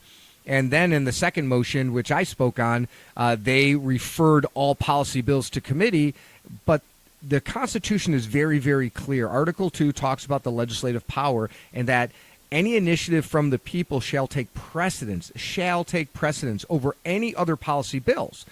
And so I stood up and opposed the motion, because all of those policy bills should stay at the desk, stay with the Speaker's office until such time as we have dealt with these initiatives, because he had over 400,000 people sign both of these initiatives, and the Democrats are going to pretend this never even happened. So, I shudder to try to get into the minds of Democrats on whether they think they'll be successful in November or whether or not they could brush this under the rug. But it is an affront to transparency. It's really is so contrary to the Constitution, and people need to know that. They need to make sure they voice their concerns, and they go to our website or any of their legislators and say, you need to have a hearing. These need to happen. Yeah, I completely agree. And the thing that I mention all the time that I tend to stress, we've had these girls who are high school athletes who are speaking at events like for Let's Go Washington, and they're planning on rallying at the Capitol next week. And the average kid is not playing for scholarships. Correct. The average kid is like my daughter, who's doing it for the credits. And she wants to play volleyball next year. But I'm petrified about who she might play against, even in a private school league, because I saw the video of that girl who got a volleyball to the head. It knocked her out. She hit the floor, and she's got brain issues ever since. Yeah. Does anybody really defend this when they're off record, or are they just afraid of the party? I don't know. Probably a little bit of both. I mean, my daughter plays soccer, right? Mm-hmm. And the governor's daughter plays fast pitch, right? So, and we've seen all the pictures on social media, so I'm not saying anything that's not out there. The idea that you'll have a high school girl playing, whether it's soccer or fast pitch, against a 6-foot guy, right, a man, because you can be in high school and be 18, 6'2", 6'3", throwing a fast pitch at a girl or playing soccer and giving them a shoulder, it's dangerous. And it's unfair. There are so many of these student athletes that, you're right, may or may not get scholarships, but have the right to play and compete within their own world and with their own gender. And it's just unfair that women have fought so hard to have these rights, and now the majority's taking it away. And the people have spoken. Yeah, I will say that Bob Ferguson's daughter can hold her own, because I saw when she line drive that softball right back at Bob Ferguson, hit him in the elbow, and he went down. That's one of my favorite videos of all time. Bob Ferguson should know. It's not just dangerous for the girls, it's dangerous for the guys. Well, it's a dangerous sport. And just think about this. If Bob Ferguson was having batting practice with a 6'4" senior in high school who was whacking that ball at him, it'd be very different. He's a frail man. He's not a well-built individual. There's way too much on the record of girls getting hurt by boys playing in sports like that. And you referenced the volleyball one. It's hard to look at that one. Yeah. And the videos are tough to look at. Right. And the people of Washington agree with us on this issue. They've said over 400,000, we don't want boys playing sports. Boys can play sports. You have your own teams. Girls can play sports. They have their own teams. We shouldn't have boys or men playing in girls' leagues. The craziest thing I heard recently is that they have the men in the women's wrestling league now. They have the boys in the girls' wrestling league. And I don't know where it stops. Are we just going to do boxing? Are we going to do mixed martial arts? We're going to have MMA fighting in the octagon, where it's guys against girls, about that 6'5", beast of a man against this little... It's crazy. It's absolutely crazy. Well, you raise an amazing point. So if we're going to allow boys and girls sports, which we shouldn't, where do you then draw that line? Yeah. Because, I mean, if a boy has a growth spurt his sophomore year and you've got a girl who's 5 foot, is she going to wrestle a boy who's 6 foot, 200 pounds? Or how about this? What if somebody, let's say LeBron James, retires for the NBA, but wants to play in little Jimmy's middle school league? Can we draw the line there? I tell you, LeBron could end all this nonsense. He could say, I'm retiring from the NBA, and I want to play in the WNBA because now I identify as a woman. And that would be the end of all of this. It really would, but, whatever. Well, and it's really hard to watch some of these female professional athletes standing up and saying that boys should play in their sport. Well, one, they didn't play in their sport when they were successful. Yeah. I wonder if they'd be so successful if boys were. But the idea that they've kind of forgotten how far women have come in different sports to fight for that right. It's really pretty sad to see that stuff. It really, really is. Representative Peter Abarno, thank you so much for joining us today. Really do appreciate it. Great to see you in person. Usually we're doing this over the phone. This is great. It's great to see you, and thank you for what you're doing. Appreciate it. Very kind of you to say. We got a whole lot more to discuss as the show continues. Don't forget your chance to win fantabulous prizes, including concert tickets as the show continues. We'll be back from the Washington State Capitol. You're listening to the Ari Hoffman Show on Talk Radio 570 KVI.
happen, but just can't happen quick enough. This chemical makes it so tires don't crack and crumble too easily. It's important to the structural integrity. Tire scientists are actively working for a replacement chemical, but it's not ready yet. But Washington politicians want to accelerate it as much as they can, and so they are requiring a replacement chemical to be included in tires sooner than it's probably ready. That's another problem we can get to in a second. But the really immediate concern is, in order to mitigate the effect of this chemical that's in tires right now, this bill would impose a $6 mitigation fee tax added on top of every new tire sold. That's quite a bit, already on top of another $5 or $10 fees on tires that are already expensive. But the idea of Olympia politicians putting a new tax on something that's already taxed, that's not that. I mean, that's crazy, but it's not new. What is new about this is the tax has to be secret. The bill says not only do you have to impose the tax, but you can't tell your customers you're charging it to them. The bill says tire resellers are prohibited from putting a line item on the receipt saying that there was a $6 per tire tax charged to them. So let me make sure I got this right. So the Climate Commitment Act is only going to raise prices by pennies. Bob Ferguson told the utility companies they weren't allowed to show the utility rate increases on those. And I don't think I ever told you this before. I filed a public disclosure request for all of his communications with, it was Puget Sound Energy, with all that to see everything it was going to have an impact on. I got back 140 pages. Every single one of them was redacted. Every single redacted. So I couldn't even find it. But he told them not to list it. So here we go again. And last time I checked, the money from the Climate Commitment Act isn't being spent actually on solving anything regarding the climate. It has had no measurable impact whatsoever. Well, they can measure it. It's 0.00008%. Oh, I'm sorry. I stand corrected. There has been an impact on the environment. So you need a great. microscope to see it. There we go. In 1,000 years, we'll maybe get up to 1 percentage point. Yeah. That's really great news. But now they're not going to accomplish anything here. So it sounds like they're just taking our money for no reason. Is this just one of these things to try and get us out of our cars, or is it just to grab money, or both? Well, I mean, a little bit of both. Like I said, there is a legitimate environmental concern. I think Republicans do want healthy salmon runs. You know, we represent the guys that like to go out and fish. So that's good. But the idea of trying to impose a $6 fee tax is antithetical to our job to lower prices. You know, you think a fixed income family trying to have to deal with replacing tires, that's already going to be expensive. You now add $25 on top of that. That's $25 they probably don't have. But just to top it all off, the idea that Democrats think that this gives the game away. They know that they have a problem. They know they've been taxing Washingtonians to death, and so they're, rather than stopping it, they're going to keep doing it, but make it a secret. I think that's the most offensive part. Here's something else. If this dust is coming off the tires, and nobody's saying it's not, we're not disagreeing about that at all. But then maybe the solution is actually do something to the roads. Is there some chemical you can put down that absorbs it into the road so it doesn't go into the sewers? There are other ways of addressing this. Yeah, I'm sure. I actually think maybe the best way to address it is to incentivize tire manufacturers to come up with a solution quicker. The problem is, and I mentioned this is another problem aside from the secret tire tax, is if you make it so these tires can't be sold. Right now, you go to the store, there's 10 tire companies that each have 10 different kinds of tires. That creates some competition, so these tire companies have to compete with each other for the lowest priced tires possible. If you suddenly make it so that only the one tire company, the first tire company to figure out how to make a tire without this chemical, is the only one who can sell, well, instead of going to the store to find 10 tires from 10 tire companies, you're going to have one tire from one tire company, and guess what they can do to their prices? Right. So you're not on. Probably the worst part isn't the secret $6 a tire fee. It's the extreme limitation on which tire manufacturers get to sell their tires in Washington, and it'll eliminate all competition and really drive prices up. So if you want to have some fun, go on the PDR and see which tire companies have been giving to which Democrat candidates, and you'll probably get an answer to that. We're talking with Representative Drew Stokesbury, House Minority Leader. I have a question about palace intrigue, because we're down here in Olympia. You have to meet with the Democrat leadership all the time. You have to meet with the governor from time to time. When you have those meetings, are they interested in anything the Republicans have to say, or is it just how quickly can we get out of here and go back to messing over Washingtonians? Yeah, you know, I've got sort of two separate sets of meetings. We meet with House Democrat leadership that every week, every other week, and we meet with the governor every other week. Mm-hmm. The topics are a little different. When it comes to meeting with House Democratic leadership, it's very, very process-oriented. It's hey, this bill's not getting a hearing, and it appears that the reasons it's not getting a hearing aren't really good ones. Or, hey, this committee chair isn't really letting our members ask questions, or this committee chair is putting all the Republican bills at the end of the agenda. Things like it's mostly procedural in nature, trying to make the place run a little better. Generally speaking, those meetings are somewhat cordial. They sort of have to be. You're in the minority if you run the risk if you come in guns blazing too much, you lose the battle. Sure. There's a great I read a history of the Republic of Texas, and there's this great story about how General Sam Houston, after the Alamo, it was sort of like hailed as, all right, you're our last best hope, and he started leading the Army of Texas along this long march, further and further away from the front, and people started scratching their heads. What's he doing? What's he doing? And he basically lures the Santa Anna's army all the way to basically the Louisiana line, and then he cuts off their supply line, surrounds them, and wins the battle, and Texas is free and amazing and awesome and continues to be so to this day. A little bit of analogy there with what we do here in Washington, right? I mean, you don't want to fight a battle if you're going to get annihilated. You need to pick your spot. So, yeah, you have that a little bit here. We've got 39 members, Democrats have 59. You got to understand what fights you pick, what fights you live to fight another day on. So there's a little bit of a delicate dance there. But, for the most part, they're professional, they're cordial. Inevitably, they do something that really makes us mad, that we can't contain our anger, and we let them know it. And, shocker, not every Democrat in the state house likes everything Republicans in the state house say. And sometimes they come to our office, and I can't believe you guys did that. And but most of those meetings are about making the place go smoothly. For the most part, the policy discussions are happening more between individual members, right? The Republican has a great idea. They want the committee chair to move the bill, so they have to go talk to the committee chair. Democrat has a terrible idea. Republican says, hey, wait a second. I deal with this every day in my day job. You guys are totally misunderstanding the real world impacts. They go to the Democrats, try to explain ways to make the bill maybe be less bad, or maybe why to put that bill down.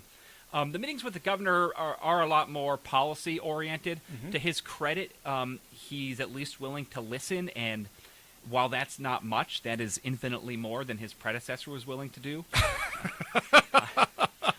I was Republican leader in the House for one session when Jay Inslee was governor, and at the beginning of the session, his assistant set up meetings with us every other week, and we lasted about 20 minutes of the first week, and we never met again. Wow, bad. Yeah. The first topic we brought up was an issue involving the Climate Commitment Act you just mentioned. When it was enacted, there was a promise to farmers that fuel for ag purposes would be exempt. It's something we've still not really followed through. When I brought this up to Jay Inslee, after hearing from wheat farmers and fuel suppliers and potato farmers and everybody under the sun that has to deal with this, Jay Inslee's comment was, well, my director of ecology, whom I hire and fire, tells me that there isn't a problem here, so I don't think there's a problem here. What's your next issue you want to talk about? Wow. No regard for the dozens of people. I don't even represent that rural of a district. This is mainly a thing that affects Eastern Washington farmers. Certainly affects some farmers on our side of the state, but mostly Eastern Washington farmers. No regard for the dozens of folks that I had heard from directly, and the thousands of folks that had written their legislators or the governor or the agency collectively. Just completely shut it down, on to the next topic because he disagreed with it. Governor Ferguson, to his credit, is at least willing to listen and listen to those stories and things like that. But it's a lot of nodding along, sometimes asking some good questions, but not really promising a lot. And unfortunately, what we saw last session, the few times he spoke publicly, especially on budget stuff, he said things that Republicans have been talking about for years. He talked about wanting to fix the structural budget problem so we didn't have a budget deficit every year. He talked about responsible budgeting. He was the first governor in my 11 years here that actually asked his agencies to find waste, fraud, and abuse and point out areas where they could cut some spending. No governor's done that before. Mm-hmm. So that was great. That was very promising. But at the end of the day, for the most part, he went along with what the Democrat Speaker and the Democrat Senate Majority Leader wanted to do. And I'm a little nervous that's going to happen again. I don't want to say he's always agreeing with us, because he rarely sort of agrees with us vocally. But even the couple times when he says something out loud that is in line with us, I'm nervous that at the end of the day, he's just going to end up falling in line with what the other establishment Democrats in Olympia want, rather than trying to stake out his own moderate position. And at some point, it doesn't matter if you believe in moderation. If you're not willing to put that into practice, it's a distinction without a difference. Right, and he hasn't been at all so far. His speech that he gave was a totally different person than the person who signed the largest tax increase in state history. Representative Drew Stokesbury, the House Minority Leader, thank you so much for joining us today, and thanks for your hospitality of your entire caucus. It was great today being here. It really was. Yeah, I'm glad you came down here. It's always good to see you, and thank you for talking to all of our members. We've got 39 members from all over Washington State that come here every day fighting for Washingtonians, fighting for common sense, fighting to make Washington more affordable, more safe, have better outcomes for our kids, make it a great place to live, work, raise a family. Every one of them is a phenomenal individual. I'm really glad to get to meet some of them. It's really great hanging out with them, and I'm really lucky that I get to consider you guys not just colleagues, but also friends that I get to hang out with, and I'm always excited to see my friends. Lots more to discuss as the show continues, including your chance to win concert tickets as we wrap up an amazing day here in Olympia. You're listening to the Ari Hoffman Show on Talk Radio 570 KVI.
Only good news to wrap up another amazing episode of the Ari Hoffman Show. And first, I want to thank our host, John Satgast, who's helping us organize all the interviews today. I want to thank the entire Republican caucus. I want to thank Zach, who was lucky enough to get a press pass today, even though I wasn't, for being a good sport about it and helping us out with all the tech stuff.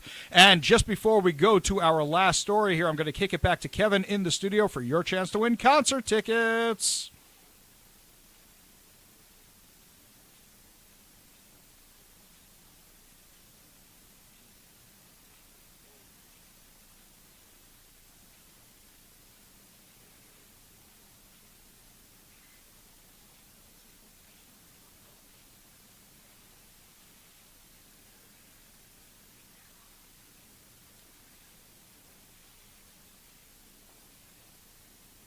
Yes.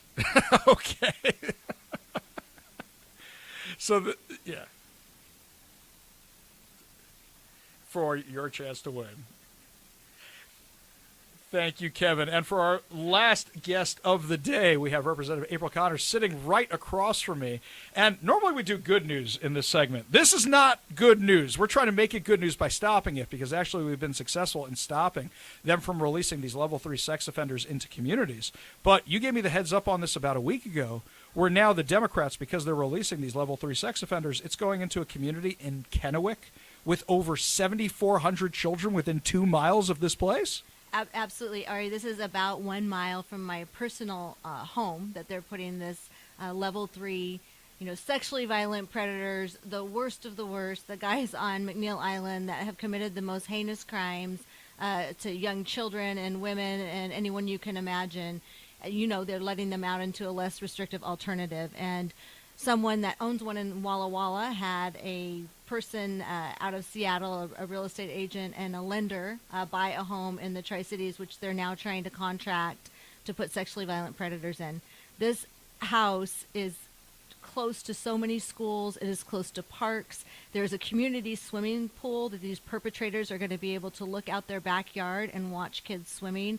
It's the most horrible placement for one of these homes to be. It's insane to me that the Democrats are still doing this. We saw what happened in Tenino. We saw what happened in other cities that pushed back on this. And then we saw one of them had a weapon with him in the house.